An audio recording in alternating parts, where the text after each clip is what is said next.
Hey there, Kyle from Tray AI here, and wanted to show you something pretty cool that I built for our customers in use with ERPs, specifically with NetSuite.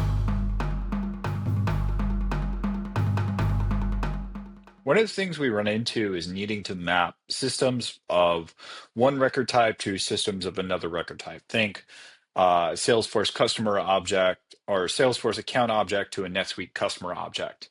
And in order to do that, we want to take the representations of fields and properties within each of those different record types with the systems we care about and pull them into an interface that's helped to easily visualize that mapping and then digest it later.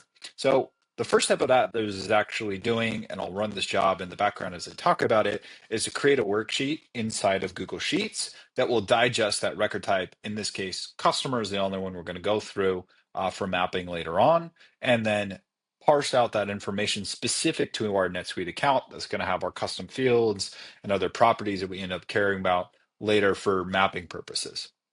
So that's what it's going to go ahead and do. It's going to go ahead and create a worksheet, append a series of column headers that we have here, and just representing what system mappings we ultimately want to have.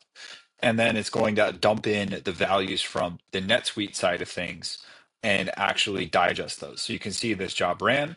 And if we go ahead and jump over to my sheet, I now have representative properties underneath my customer object that I need to map, both with the field name as well as field ID.